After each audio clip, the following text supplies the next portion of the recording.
T20 मालिका जिंकल्यानंतर भारताने इंग्लंड विरुद्ध वन डे मालिकेतही बाजी मारली आहे. भारताने 3 सामन्यांच्या मालिकेत इंग्लंडला 3-0 असा व्हाईट वॉश दिलाय. भारत आणि इंग्लंड यांच्यातील शेवटचा वन डे हा बुधवारी अहमदाबादच्या नरेंद्र मोदी स्टेडियममध्ये खेळण्यात आला होता. या सामन्यादरम्यान भारतीय संघाने इंग्लंडला विजयासाठी 357 धावांचं आव्हान दिलं होतं. मात्र इंग्लंडला हे आव्हान गाठता गाठता दमछाक झाली. इंग्लंडच्या संघाला 34.2 षटकात केवळ 214 इतक्याच धावा करता आल्या आहे. भारताने हा सामना तब्बल 142 धावांनी जिंकलाय. लक्ष्याचा पाठलाग करताना इंग्लंडची सुरुवात धमाकेदार झाली होती. बेन डकेट आणि फिल सॉल्टने 6.2 षटकात 60 धावांची तुफानी खेळी केली. त्यानंतर अर्शदीपने ही भागीदारी तोडली. त्याने दोनही खेळाडूंना बाद केलं. यानंतर टॉम बॅटनने आणि जॉस रूटने तिसऱ्या विकेटसाठी 46 धावा केल्या. कुलदीप यादवने बॅटनला बाद करून ही भागीदारी तोडली.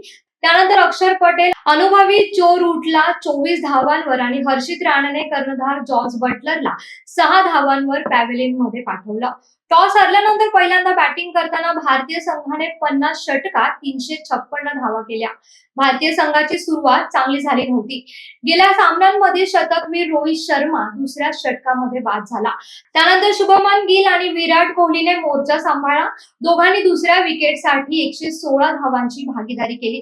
शुभमन गिलने 51 बॉलांमध्ये अर्धशतक ठोकलं तर विराट कोहलीने 50 बॉलमध्ये अर्धशतक पूर्ण केलंय. कोहलीच्या वन डे करिअर मधील हे 73वे अर्धशतक होते. शुभमन गिलने आपल्या करिअर मधील 7वे वेगवान शतक केले आहे. तर त्याने या आधीच्या 2 सामन्यांमध्येही चांगली खेळी केली होती. फलंदाजानंतर गोलंदाजामध्ये भारताने कमाल केलेली आहे. भारतासाठी अर्शदीप सिंग, हर्षित राणा, अक्षर पटेल आणि हार्दिक पांड्या यांनी प्रत्येकी 2 विकेट घेत चांगलीच कामगिरी बजावली आहे.